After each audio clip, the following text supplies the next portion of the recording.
Vamos então começar nosso estudo desta manhã. Nós hoje falaremos sobre a lição número 2, ao anjo da igreja. Amém? Quem sabe aqui, quem lembra quais são as duas igrejas? Tem gente lá fora, vai perder o conteúdo depois, né? Vão perder um pouco do conteúdo. Bom, quais são as duas igrejas das 7 que não há nenhum tipo de advertência da parte do Senhor Jesus Cristo, né? Nós sabemos que são 7 igrejas da Ásia Menor, hoje Turquia. Então nós temos Éfeso, Esmirna, Pérgamo, Tiatira, Sardes, Filadélfia e Laodiceia. São 7 igrejas. Duas dessas igrejas, o Senhor só vê coisa boa nelas, né? Quais são essas duas igrejas? Alguém lembra? Alguém lembra aí quais são essas duas igrejas? Vou ajudar vocês então. Uma começa com a letra E. Oh, que bom aqui, ela respondeu, parabéns. E a outra igreja qual é? Quem lembra? Não, bom, começa com a letra P, se você escrever lá, né, na língua grega, alguma coisa assim. Filadélfia é a outra igreja que nós só temos coisas boas a respeito dela, né? Então são duas igrejas maravilhosas, né? Nós sabemos que o Império Romano, ele dominava aquela região da Palestina desde o ano 63 antes de Cristo. Então aquela região toda ali, né, do mundo antigo, principalmente a Palestina no ano 63 antes de Cristo. O versículo base hoje da lição está em Apocalipse capítulo 3, versículo 22. Quem tem ouvidos, ouça o que o Espírito diz às igrejas. Nós temos estudado, irmãos, tanto a lição aqui na escola dominical, como nós também estamos estudando. Houve um pedido, uma solicitação de alguns irmãos para que a gente, na quarta-feira, também falasse a respeito do Apocalipse. Só que na quarta-feira eu estou fazendo diferente. Aos domingos é a revista. Às quartas-feiras nós estamos estudando os textos que envolvem a escatologia. Então, por exemplo, quem já ouviu falar no sermão profético de Jesus? Alguém já ouviu falar? Está no capítulo 24, começa no capítulo 24 de Mateus. E nós estamos estudando detalhes do texto. Por exemplo, lá aparece uma expressão geração. Que geração é essa? A gente está estudando isso, né?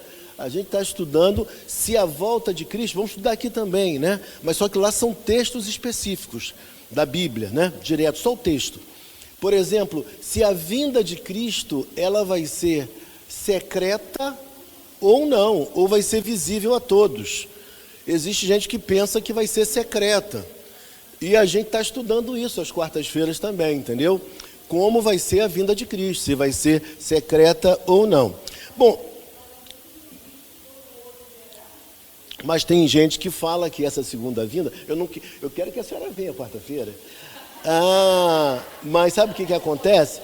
Só que existe uma linha chamada pré-milenismo dispensacionalista. O pré-milenismo dispensacionalista, ele acredita que Cristo, na segunda vinda, é uma segunda vinda em 2 etapas. Entendeu? Eles fazem um exercício bíblico bem complicado para chegar a essa conclusão, né? Então é isso que a gente está explicando também, já falar aqui depois, lá na frente, mas nós estamos indo para os textos, Tessalonicenses, Mateus, Lucas, vários textos que falam a respeito disso, para a senhora ver como é que tem gente pensando bobagem em relação à Bíblia. A senhora facilmente já falou, mas a vinda não vai ser visível a todo olho? Pois não, meu irmão. Sobre essa possibilidade, existe sim pessoas que pensam dessa maneira. De uma certa forma, quando a gente morre, a gente é recebido nos céus, não é? Então, de uma certa maneira, seria como se houvesse algum tipo de volta. Mas a volta bíblica não é essa, né? Ela é uma volta que está prevista em vários livros da Bíblia, né?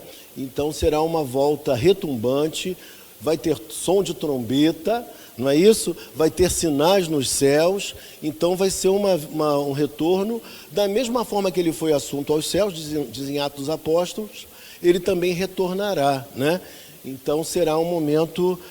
vem a quarta-feira, Glória, para assistir aqui. Quem morreu vai ressuscitar primeiro, é o que diz a Bíblia. Tessalonicenses. Tessalonicenses, vou parar por aqui. Depois, vem quarta-feira que a gente vai estudar isso. Tessalonicenses. Não, a ressurreição vai ser geral. Tanto os salvos como os não salvos vão ter que ressuscitar para serem julgados, né?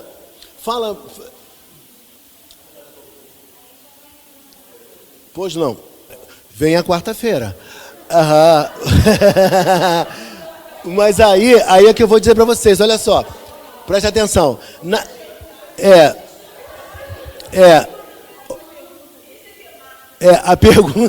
A pergunta dele é a seguinte. Presbítero, repita a sua pergunta, por gentileza. Na visão, vou falar rapidamente e de maneira resumida. Na visão amilenista, que é a visão da maioria dos reformados, né? Hoje a visão prevalecente no mundo é a visão do pré-milenismo dispensacionalista. É a visão majoritária hoje no mundo e no Brasil também. Mas cheia de equívocos, essa visão. Mas dentro da visão amilenista, que é a nossa visão, a escatologia ela é mais simples. Quando a igreja se encontra nos ares com o Senhor, né, com Jesus, e já volta no mesmo momento. Voltando no mesmo momento, já há o julgamento e a inauguração do novo céu e da nova terra, entendeu? Então a escatologia milenista, ela é muito mais simples e objetiva. Ela, na minha opinião, ela está mais dentro daquilo que a Bíblia diz, sabe?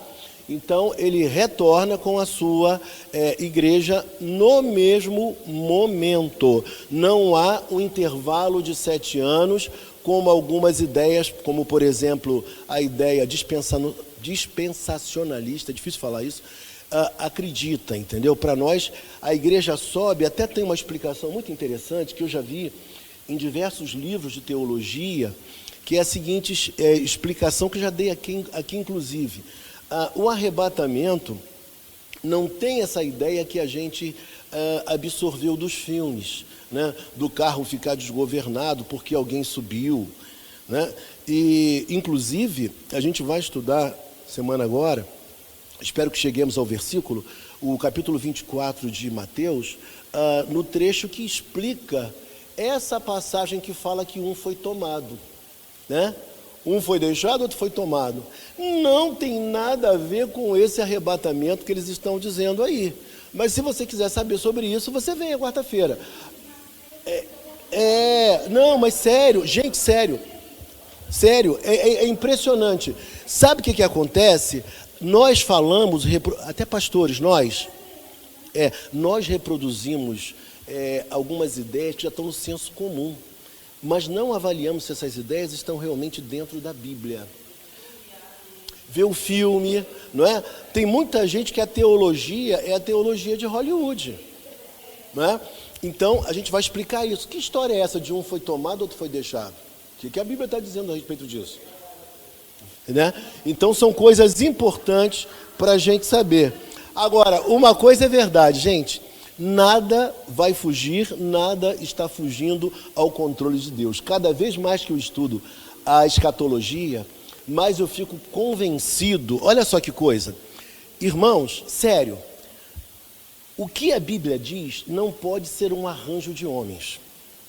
Se você lê com profundidade os textos bíblicos, fala assim, cara, por mais inteligente, coloca 5 homens, 10 homens, dos mais inteligentes, eles não conseguirão fazer uma Bíblia tão bem encaixada, com tudo tendo a ver uma coisa com a outra. Um livro lá do Antigo Testamento, lá de Gênesis, batendo com o Apocalipse. É incrível, nada falha, tudo está ali. Pois não.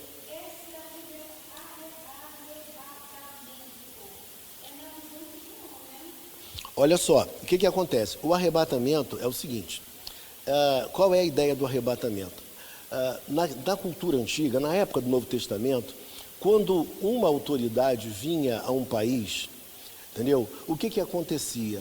Havia uma comitiva que passava pelas portas do portão da cidade e ia buscar essa autoridade recepcionando-a. E depois retornava para dentro da cidade num cortejo com essa autoridade. É essa a visão. Quando o termo foi pego, né, vamos dizer assim, ele foi pego emprestado daquela realidade, da cultura, da época, para expressar isso. Esse evento que vai acontecer. Quando Cristo estiver retornando, a igreja se encontra com eles nos ares e depois retorna, entendeu? Mas quem vai se encontrar com ele, são os eleitos do Senhor. Não tem como o eleito não se encontrar com ele, está compreendendo? Então para a gente, o que acontece? Para a gente, o que acontece? Não importa, alguém falou isso, né? Se é pré, se é pós ou se é amilenista. O que importa é o seguinte, quando tocar a trombeta, a gente vai subir. Se realmente você é de Cristo, nasceu de novo, é nova criatura, você vai subir.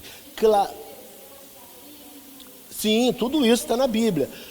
Sim, só que nós devemos fazer um exercício intelectual com base na Bíblia para entendermos melhor a escatologia, entendeu? Então, esse papel nosso de estudar as passagens, os versículos, tem o seu lugar, tem a sua importância, porque a Bíblia, ela traz uma sinalização muito clara de como isso vai acontecer. O grande problema nosso é que a gente, às vezes, não tem a humildade que alguns teólogos têm. Alguns teólogos dizem assim, quanto a isso, eu não sei. Mas a gente quer explicar, às vezes, coisas que a Bíblia não está explicando. Não vamos conseguir. Mas, de um modo geral, nós temos uma base muito profunda para entendermos aquilo que vai acontecer. Fala, querida. Exato. Esse é um outro ponto. Esse é um outro... Glória, esse ponto é importantíssimo. Sabe por quê? Vou explicar a você. Estou fugindo aqui, porque eu fui falar o que eu falei, né? Fugir do meu plano. Bom, mas é importante sua pergunta. Sabe qual é o grande erro das pessoas? É que elas pegam, por exemplo, o capítulo 24 de Mateus, princípio das dores, e elas interpretam aqueles eventos como eventos determinantes para que o Senhor venha. Entendeu? Então, tipo assim, elas olham para o texto e falam assim, não aconteceu isso, não aconteceu isso, não aconteceu isso, então o Senhor não volta por enquanto. Entendeu? E é esse o grande problema, porque nós podemos ser surpreendidos, porque a Bíblia fala o quê? Que ele virá como um ladrão. Entendeu? Vai ser algo imprevisível. Só que o cristão, ele não vai ser pego, como eu posso dizer, de calça curta, né? O cristão, ele vai subir, o cristão vai estar com o Senhor, vai subir e vai descer para o novo céu e para a nova terra, compreende? Então veja como é que um versículo te leva ao esclarecimento de outro versículo, entendeu? Então a Bíblia está toda encaixada, só que tem pessoas que querem decifrar. Opa, eu vou viver a vida que eu quero por enquanto, vou pecar um pouquinho, porque não está dizendo aqui que ele vai voltar agora, porque ainda não aconteceu isso, não aconteceu aquilo. Não é assim não, gente. Não é assim não. Se ele quiser, pode voltar, né? Bom, outra coisa interessante, já que vocês falaram, são coisas que estão na minha cabeça. Outra coisa interessante, a visão nossa, a milenista, ela tem uma diferença da visão do pós-milenismo. O pós-milenismo, estava explicando para o presbítero Assir, é uma ideia antiga também, assim como o amilenismo, só que a visão pós-milenista, ela acredita que a igreja vai avançar, avançar, avançar, que o mundo vai viver um tempo de paz e maravilhas, e aí o Senhor volta.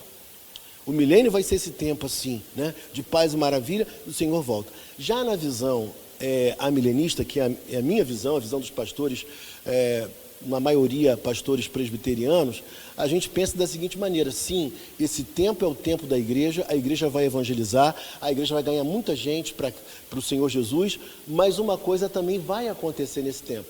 Sabe o que é? O coração de muitos. Os homens serão como nos últimos tempos?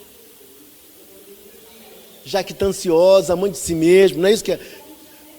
Não é, a gente já vê muito isso. Então, tipo assim, nós acreditamos que a igreja vai avançar, que esse é o tempo da igreja, que a gente pode evangelizar, libertar pessoas das garras do inimigo, mas nós acreditamos também que será um quadro difícil, porque os corações serão endurecidos.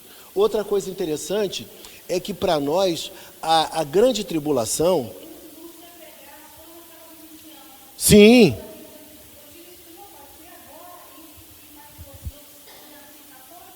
Então, a gente sabe que a igreja vai avançar, vai evangelizar, mas em contrapartida os corações estarão endurecidos, empedernidos. Bom, vamos aqui na revista, que a gente tem que conversar um pouquinho sobre alguns pontos aqui. As 7 cartas registradas nos capítulos 2 e 3, nós pregamos sobre cada uma dessas cartas aqui, entendeu? Agora eu estou sonhando em poder pregar sobre textos do Apocalipse que não sejam nem as cartas, nem tampouco capítulo 22 e 21, que é o que o pessoal prega. Eu quero pregar outros textos do Apocalipse de púlpito, como pregação. Bom, capítulos 2 e 3 foram ditados por João, pelo próprio Senhor, ditados a João pelo próprio Senhor Jesus Cristo. O conteúdo delas está distribuído numa estrutura comum, a saber, indicação do destinatário, designações de Cristo, aspectos positivos da igreja, aspectos negativos, exortações ao arrependimento, ameaças e promessas de vitória. Por que que a igreja, por que que as cartas são assim? Hein? Isaías, por que as cartas são assim, Isaías? Você que é um escritor maravilhoso. Ah, meu Deus do céu. Tá vendo? Bom, então, o que acontece? As cartas, elas têm uma função, elas foram estabelecidas dentro de uma norma, né, estabelecida, né? Então, você vai encontrar tudo isso nelas. Você vai encontrar, por exemplo, exortações ao arrependimento. Lembra-te de onde caíste, arrepende-te e volta à prática das primeiras obras, não é isso? Então, as cartas têm essa finalidade, chamar a atenção da igreja, acordar a igreja, porque urge. Nós estamos vivendo o tempo do fim. Quando eu falo tempo do fim, não estou prevendo se Jesus volta daqui a 100, 200 ou 1000 anos. É a maneira como a Bíblia usa a terminologia, o tempo do fim. Esses dias são o tempo do fim. Desde que Cristo veio, morreu na cruz do Calvário, ressuscitou, foi assunto aos céus, nós estamos vivendo o tempo do fim, o tempo final.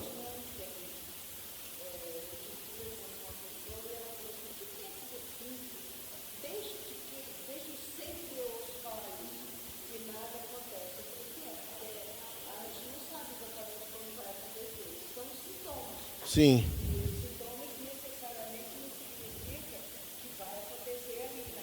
Naquele momento.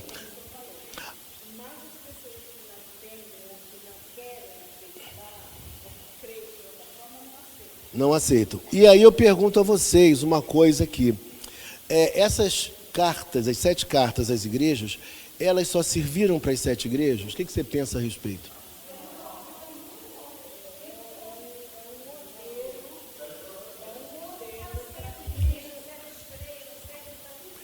Serve para a gente também. E é interessante que você vai encontrar alguns problemas de espiritualidade nas igrejas, né, que a gente também vê nos nossos dias, entendeu? Então serve como um alerta. Por exemplo, a gente vai ler aqui mais abaixo e eu vou explicar, mas às vezes, por exemplo, a igreja, isso é um risco nosso que eu digo nós reformados, né? Nós temos uma tendência a nos tornarmos assim muito formais apenas, compreendeu?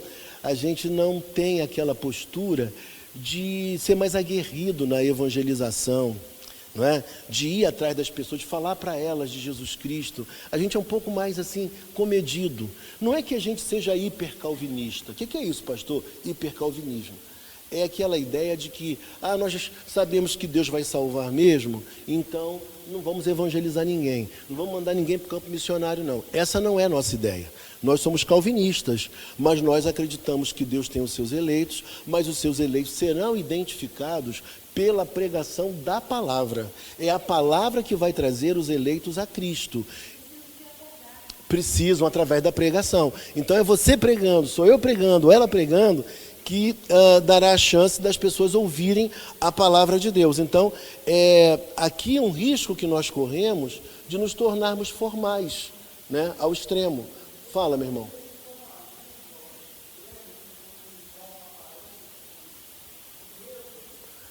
Sim, dá uma aparência de frieza. Eu não sei se vocês lembram, quem esteve aqui, mas a gente esteve no dia de ação de graças, último dia de ação de graças, lembra como se fosse hoje. A gente estava feliz porque Deus havia abençoado a igreja com várias coisas e tal, depois daquele assalto que houve aí, daquela invasão que houve na igreja, né? Então, o que aconteceu? Aí, a gente trouxe uma palavra e falamos, vamos orar. Olha, quando eu falei, vamos orar, e convidei as pessoas a virem à frente para a oração, coisa que a gente quase não faz, meu irmão, veio a igreja quase que toda para frente. E tinha bastante gente naquele dia, porque era um dia especial. Não sei se vocês estavam aqui. E nós oramos e tudo mais. As pessoas saíram daqui abençoadas. Poxa, que coisa boa, pastor. Aí sabe o que acontece? Vou usar uma expressão aqui meio pesada, mas, por exemplo, aí eu não oro pelas pessoas. Eu não faço isso que eu fiz naquele dia, né? Eu digo eu como alguns irmãos também meus. Mas sabe o que acontece? Aí aquele que prega a falsa doutrina, ele faz isso. Ele ora pelas pessoas. E aí, o que acontece? A pessoa vai para lá. Compreende? A pessoa vai para lá, porque eu não orei. Entendeu? Aí o que acontece? É equívoco pensar que o dia de ação de graças não seja um dia para orar pelas pessoas. Se você estudar o dia de ação de graças, você vai entender que era um dia no qual as pessoas, elas traziam fruto do seu trabalho, tá? Isso não tem só na cultura hebraica ou só na igreja. Ela trazia o fruto do seu trabalho e depositava ali, comia do fruto do seu trabalho, da bênção de Deus para aquela colheita, e ela já apresentava a Deus os pedidos de bênçãos, de proteção, de uma boa safra, para a colheita futura, vindoura. Era isso que acontecia. Era um momento de gratidão e, ao mesmo tempo, de apresentação daquilo que nós precisamos diante de Deus. Bom, e aí, eu digo a você, quando nós não fazemos aquilo que está na Bíblia, por algum escrúpulo, algum cuidado, os outros fazem. Os outros fazem. Aí depois estou eu reclamando, Carlos Henrique, reclamando. Está vendo? A Igreja Universal está cheia. A igreja, sei lá, Deus é Amor está cheia, outra igreja está cheia. As pessoas precisam de oração, de intercessão. Entendeu? Do fim, é um tempo para a igreja diversificar a sua maneira de atuação. Lá no seu trabalho, nunca aconteceu de um colega seu, sabendo que você é crente, falar assim para você, você não podia fazer uma oração por mim, não? Já aconteceu comigo, quando eu não era pastor ainda, colega do banco, ora por mim, né? Pô, estou com um problema. Então são oportunidades que Deus abre para nós, a gente não pode desperdiçar. É um tempo maravilhoso para isso. Não posso ficar reclamando dos outros, se eu não estou fazendo, entendeu? E é bíblico orar pelos enfermos, é bíblico orar pelas pessoas que estão atormentadas. Bom, aí o texto vai falar para nós o período em que isso se deu, né, o período do imperador Domiciano, de 81 a 96. Tá, aí uma análise rápida sobre cada igreja. A igreja de Éfeso, né, e a cidade de Éfeso, estrategicamente localizada, tornou-se o centro comercial, político e religioso da Ásia. Era a sede do culto à deusa Diana, chamada pelos gregos de Artemis. Em Éfeso praticava-se em larga escala a feitiçaria. Eles eram muito amantes da cultura também, do conhecimento, tinha uma vasta biblioteca lá, são informações que nós temos. Mas a igreja em Éfeso, ela era uma boa igreja, mas qual foi o problema dessa igreja? Abre aí no capítulo de número 2, né? Veja aí, versículo de número 4. Veja o versículo de número 4.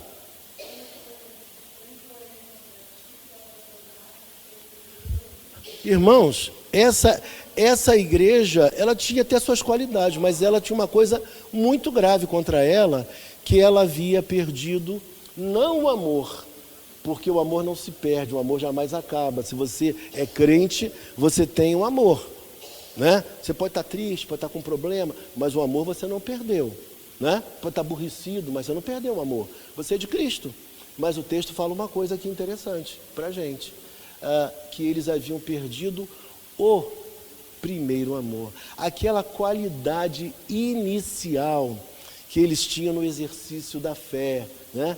Então, esse era o grande problema dessa igreja, né? Depois vai falar sobre Esmirna, que é uma igreja só elogiada, né? Diz assim, cidade portuária, rica e próspera, era um importante centro do culto ao imperador romano.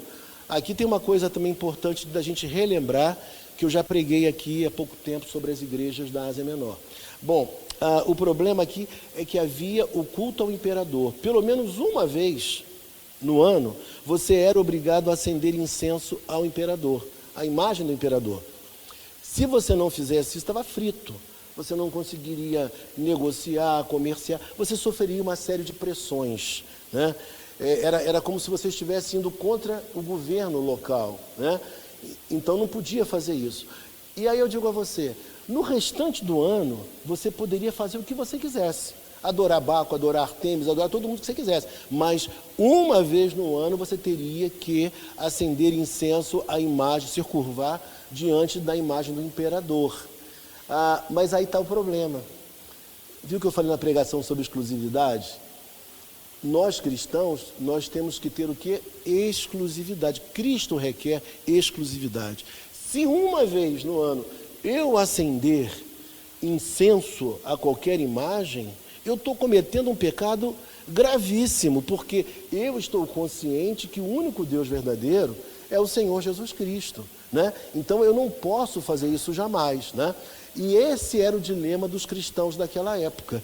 Alguns amigos seus diziam assim, por exemplo, veja que se não acontece algo parecido nos nossos dias. Qual o problema? É uma vezinha só. Entendeu? É só uma ocasião, o Senhor perdoa. Passou aquilo ali, tudo bem. É uma vezinha só. Não precisa fazer sempre, não. Fala mais alto, Wellington. Esmirna existe. A de Éfeso é que não existe mais.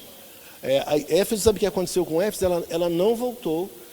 Teve até uma melhoria depois, mas ela não voltou, de fato, à vida espiritual que deveria. Entende?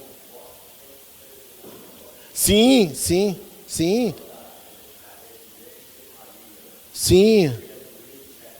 Todas essas cidades até hoje têm documento. Hoje, como ele falou, existe o quê?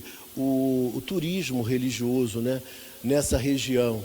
Então nós temos aí até um pastor muito famoso, Luiz Saião, que ele faz peregrinação nesses lugares, vai um grupo. Turquia, hoje Turquia, inclusive a lição especifica isso. Turquia, exatamente. Bom, Pérgamo, importante centro político, religioso e cultural.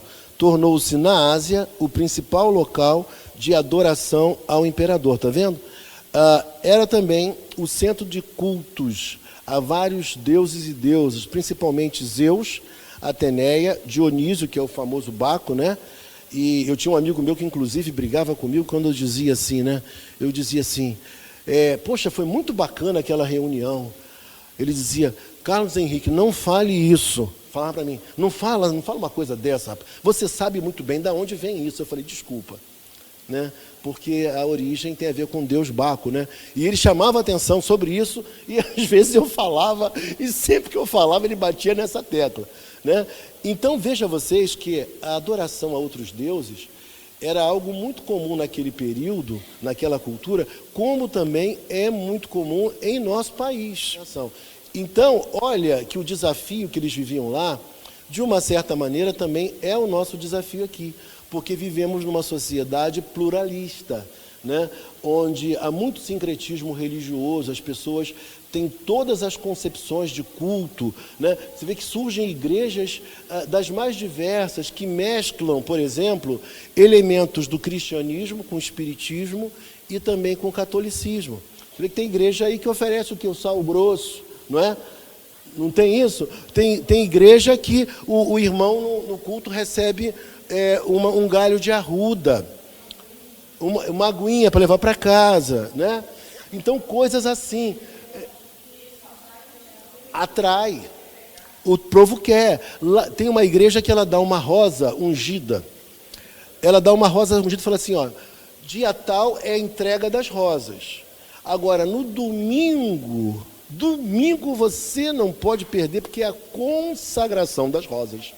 Aí o sujeito pode estar passando mal, pode estar do jeito que for, ele vai lá porque aquele dia é o dia da bênção, ele vai consagrar aquela rosa abençoada. Entendeu? Então, é bem próprio da nossa cultura essas coisas, né? Dois senhores.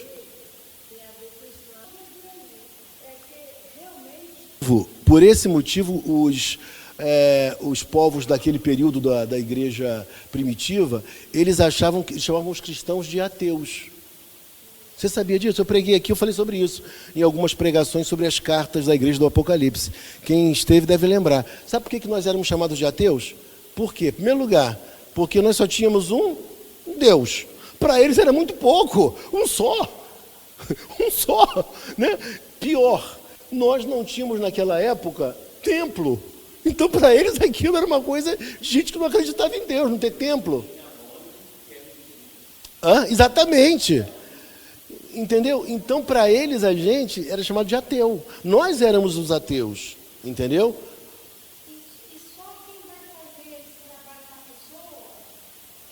Uma coisa que a gente tem que pensar é o seguinte, olha, vamos pensar da seguinte maneira. A salvação é uma coisa que só Deus sabe. Eu não vou meter nessa história, entendeu? Agora, em contrapartida, a Bíblia fala com muita clareza contra a idolatria. Também não posso negar isso. Somente Jesus Cristo, Não é... Não, claro que não. Você vai orar, você vai pregar, você vai fazer tudo por ela. Vai dar amor a ela. Só para a gente até descontrair um pouquinho, eu já contei aqui uma ocasião que uma vez a Ângela chegou lá em casa com um pacotezinho branco. E eu fiquei preocupado com aquele pacotezinho branco de plástico transparente, cheio de grão. Já falei aqui uma vez isso. Parecia cocaína, para quem não entende, né, como eu, né? Para quem não entende, parecia uma coisa assim, né? Eu falei, Ângela, o que é isso o que é isso aqui na mesa? Aí ela falou assim, Carlos, você me desculpa, já faz um tempo isso. Isso aí foi uma colega minha de trabalho que me deu, ela de outra igreja aí, e eu fiquei sem graça de não aceitar. Eu falei, Ângela, se a polícia te pega na rua, alguém... Até fazer o teste lá, até cheirar, até ver o que é aquilo, sei lá, né? Falei, até você explicar isso aí, Ângela. Algum colega seu de trabalho, uma amiga vê isso na sua bolsa. Entendeu? Então você vê, era sal.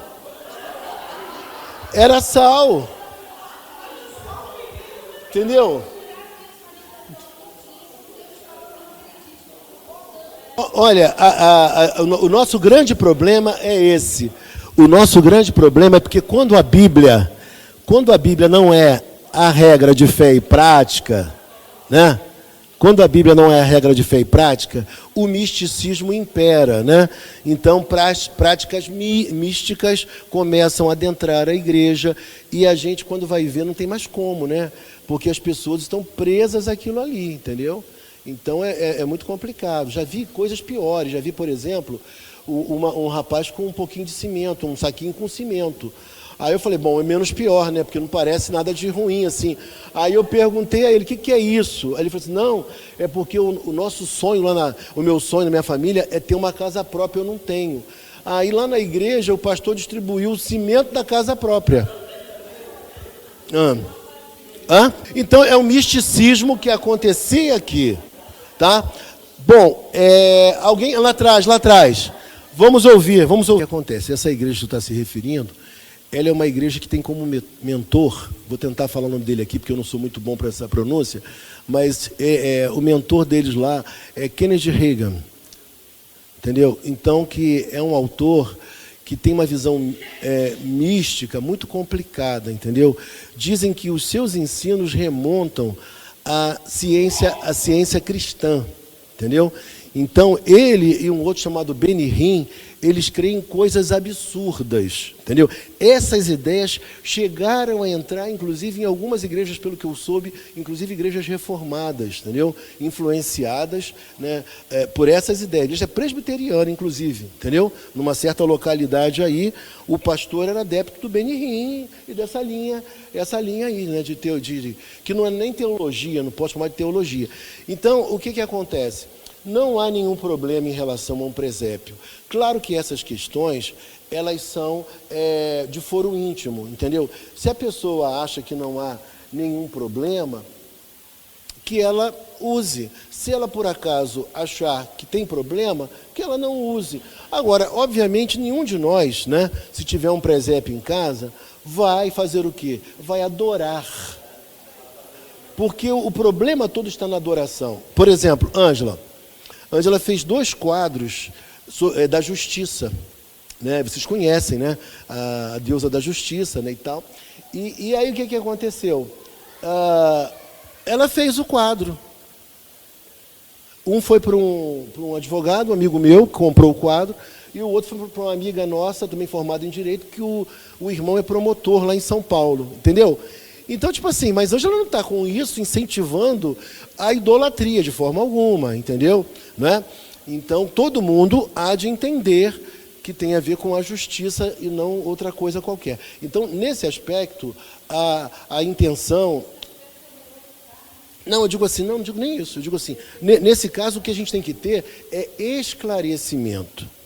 Porque, por exemplo, eu falo assim, ó, eu não gosto. Mas não é pelo fato de eu não gostar que eu vou condenar meu irmão que tem em casa. Mas o problema, sabe qual é? É que cabe ao pastor, à liderança da igreja, esclarecer esses assuntos, entendeu? O povo tem que saber, porque às vezes o povo deixa de fazer alguma coisa ou faz alguma coisa por não conhecer a base bíblica sobre o assunto, entendeu? Por exemplo, uma história gaiata, já que a gente riu bastante hoje já, o que aconteceu? Teve uma história de uma pessoa que ela não tomava banho de jeito nenhum sem roupa.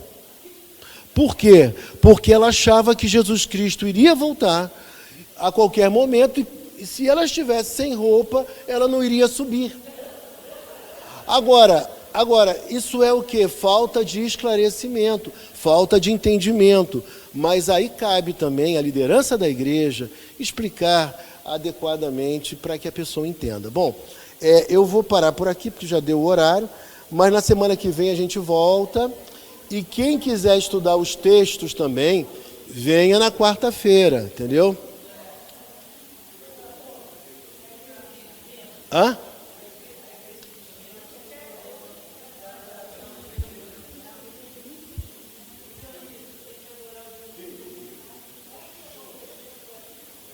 Gente, ó, vamos parar por aqui, já deu o horário. E eu queria desejar a todos vocês um excelente domingo. Domingo que vem estaremos aqui de novo com a graça de Deus. E, se você vier na quarta-feira, você vai perceber... Quem veio aqui quarta-feira? Né? Capítulo 24, Mateus, foi rico, não foi? Muito rico, muita informação. Você pode chegar aqui umas 7h30, mais ou menos 7h40. Porque o culto começa às 7h, entendeu?